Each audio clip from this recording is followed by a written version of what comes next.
Street culture. Street culture. Street culture.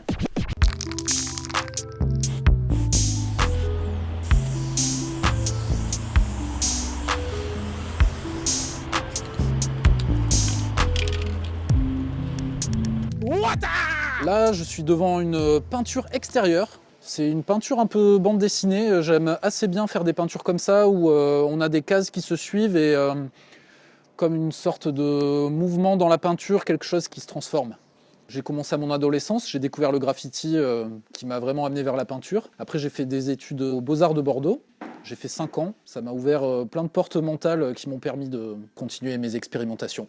J'ai fait mon premier graffiti quand j'avais peut-être 14 ans, je crois, avec des copains au collège, à 3 ou 4. Et on avait fait une pièce. Une fois que j'ai commencé à toucher à une bombe, après, c'était fichu pour moi, quoi.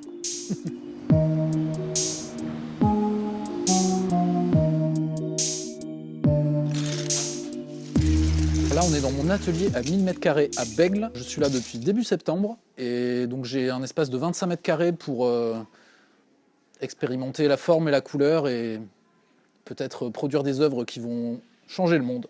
Inch'Allah. Quand on choisit d'être artiste, c'est vrai que c'est une voie qui est jamais toute tracée. Et moi, j'aime assez expérimenter différents médiums et ne pas rester enfermé dans une seule pratique. J'ai fait du tatouage, je dessine, je fais de la peinture. Là maintenant, je travaille avec des briques depuis quelques années. Il faut que j'expérimente. Ça fait vraiment avancer de se mettre en danger artistiquement. Et ce que j'adore avec mon travail de briques récent, c'est que c'est un médium qui me permet d'expérimenter la 3e dimension. Notamment, je vais vous montrer, je fabrique des objets magiques avec des briques. Quand je le construis, je fais comme une sorte de petite cérémonie pour lui donner du pouvoir.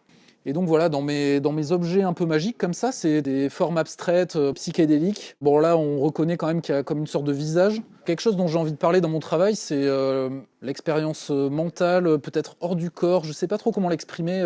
J'ai eu l'occasion de vivre une cérémonie qui m'a fait voir un petit peu l'énergie, l'architecture qui sous-tend la réalité. Ça a vraiment conditionné ce que je fabrique aujourd'hui en termes de formes, de couleurs assemblées.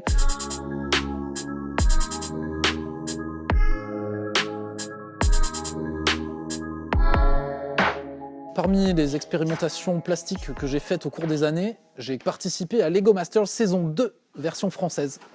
Alors Lego Masters, c'est une émission où il y a 8 binômes qui s'affrontent. Voilà, il y a des épreuves avec des thèmes imposés. Il faut créer quelque chose qui rentre dans le cadre des contraintes qu'on nous a données. Super expérience.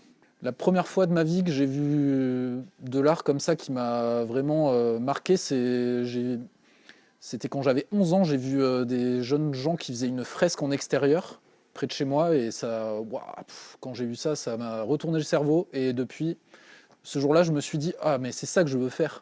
Et voilà. Je sais exactement pourquoi je fais de l'art, c'est pas compliqué, en fait, je peux rien faire d'autre. Si tu m'enlèves ça, je peux plus vivre, en fait.